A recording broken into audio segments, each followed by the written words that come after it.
So, nag-high school ka?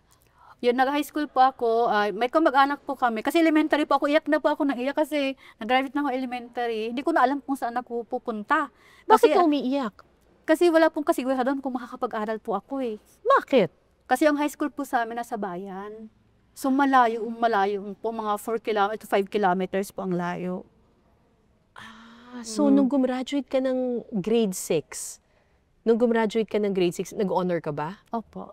Wow! Ano? Salutatorian po ako. Ha? Kaya, Ikaw ang salutatorian? opo. Nung grade 6? Opo, grade 6 po ako. Anong pakiramdam mo nung umakyat ka ng entablado as salutatorian? Grade 6? Masaya po. Siyempre, parang proud sa sarili na sa kabilaan ng aking mga pinagdaanan. Nakamit ko pa yun. Oo. Alam naman po kasi talaga nila, talagang yung pag-aaral ko, yung dedication ko sa pag-aaral nandun 100%.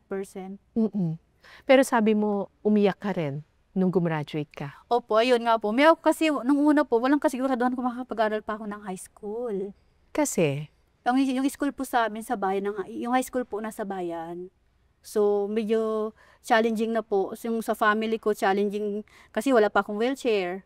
Wala akong wheelchair Paano ko dadalhin sa school? Paano doon kung mabuli ako? Doon nag-start yung worry ng worry ng family ko. Hindi ka naman pwedeng gumapak ng 4 na kilometro. Yes, hindi naman po pwede yun. So, talagang very thankful kasi may ginagamit si Lord ng mga tao na para yung hindi ako mahirapan. So, ayun po, yung lola ko po, yung kapatid ng lola ko, may apo din po siya na may kapansanan. Then, nag-aaral po dito sa isang school for crippled children, NOH. So, nirefer na po niya po sa amin. Sabi niya, tama, try mo hanapin mo tong school na to, doon mo siya i-enroll. Doon na nagsimula yung parang 100% nagbago yung buhay ko. Kasi yung lahat ng paghihirap po nung elementary ako dahil sa kahirapan, dito naman po, sobrang nabusog ako sa pagmamahal ng ibang tao, material na bagay, inapunan lahat. Nabigyan ako ng wheelchair. First time ko nagka-wheelchair at the age of 13. Anong pakiramdam nung nakita mo yung wheelchair? Excited. Tuwang-tuwa ako kasi yung na first time kong matry, mas mabilis pala. Mas masarap pala pag may wheelchair. Mas mabilis ang galaw. Oo. Nakakaikot ako kung saan ako gustong pumunta. Ayun po, mas napagaan yung aking pagkilos.